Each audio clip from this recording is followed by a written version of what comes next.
अगर मैं आपको बताऊं कि एक चीज़ आप अपनी ग़िज़ा के अंदर रोज़ाना शामिल कर लें, तो आपको 9 ऐसी चीज़ें इस वीडियो के एंड में बताने वाला हूं कि जिससे आप प्रिवेंट कर सकते हैं, रोक सकते हैं। इस चीज़ का नाम है लहसुन। ये लहसुन के बहुत ज़्यादा फ़ायदे हैं। आपको लहसुन के बहुत से फ़वाद बताने वाला हूं और कैसे लेना है, इसको कैसे खाना है, फ़ायदा कैसे होगा इसका। पहला फ़ायदा इसका ये है कि ये एंटी माइक्रोबियल है, ये एंटी बैक्टीरियल है, एंटीबायोटिक की तरह एक्ट करता है, एंटी पैरासाइट है, एंटी फंगल है और कुछ कैंडिडा एक इन्फेक्शन है, उसके इन्फेक्शन में देखा गया है कि इसके इन्फेक्शन में भी लहसुन का बड़ा रोल है। दूसरी चीज़, ये जो सांस की आपकी बीमारी होती है, फेफड़ों से रिलेटेड होती है, इसके अंदर लहसुन का बड़ा अच्छा इफेक्ट है। अगर आपको फेफड़ों की कोई बीमारी या इन्फेक्शन है तो इसकी टाइमिंग को कम कर देता है, इसको रोकने में भी मदद करता है। खांसी है, नज़ला ज़ुकाम है, इसके अंदर भी लहसुन का बड़ा रोल देखा गया है। ये सोजिश को भी कम करता है।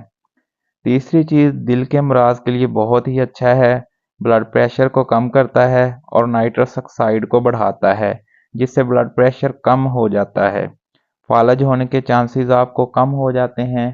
कोलेस्ट्रॉल को ये कम करता है। चौथी चीज़, जो आपका बाइल है इसकी फ्लो को बेहतर करता है और जो हाजमे के सारे प्रॉब्लम्स हैं, हार्ट बर्न और बाकी चीज़ें होती हैं, लहसुन मैदे के लिए बहुत ही अच्छा है। या किसी को मैदे में दर्द रहता हो तो उनके लिए भी बहुत अच्छा है। तो पेट के रिलेटेड और मैदे के रिलेटेड लहसुन के बहुत से फ़ायदे हैं। पांचवी चीज़, क़ुव्वत मुदाफ़त के लिए लहसुन बहुत ही अच्छा है।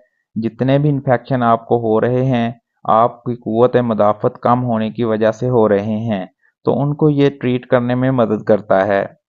छठी चीज़, आर्थराइटिस जो होता है, जोड़ों में दर्द होता है, तो उसको ठीक करता है। ऑस्टियो आर्थराइटिस और रूमेटॉइड आर्थराइटिस दो किस्म के आर्थराइटिस होते हैं। सोजिश होती है आपके जोड़ों की, उनको ये ट्रीट करने में मदद करता है और रोकने में भी मदद करता है। सातवीं चीज़, लहसुन हड्डियों के लिए बहुत अच्छा है। बहुत से लोगों को हड्डियों की बीमारियां होती हैं, हड्डियां कमज़ोर होती हैं। ओल्ड एज में जब हड्डियां कमज़ोर होने लग जाती हैं तो उनके लिए लहसुन बहुत मुफीद है। आठवीं चीज़, जिगर के अंदर आपकी डिटॉक्सिफिकेशन, सफाई जो हो रही होती है उसमें लहसुन का बड़ा रोल है। जो बुरे केमिकल होते हैं उनको अच्छे में कन्वर्ट करता है और बुरे केमिकल को रोकने में भी मदद करता है। नौवीं चीज़, ये बहुत ही अहम है, ये एंटी कैंसर है, कैंसर को ये रोकता है। लहसुन के अंदर एक चीज़ होती है एलिसिन। एलिसिन जो है ये बहुत ही अहम चीज़ है।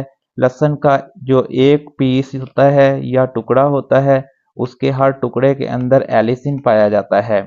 ये एंटी कैंसर है, इसके खाने से कैंसर नहीं होता और जिनको कैंसर होता है उसको भी कंट्रोल करने में मदद करता है। अब सबसे अहम सवाल यह है कि आपने इसको खाना कैसे है। लहसुन के टुकड़े कट करें और 10 मिनट तक ऐसे ही रहने दें, इसके बाद खाएं। जो एलिसन कंपाउंड होता है वो बड़ा एक्टिवली काम करता है, लेकिन अगर इसको आपने गर्म किया, माइक्रोवेव किया, गर्म चाय में डाला या किसी भी गर्म चीज़ में डाला, तो जो एलिसिन कंपाउंड होता है जो कैंसर को रोकता है वो काम नहीं करता।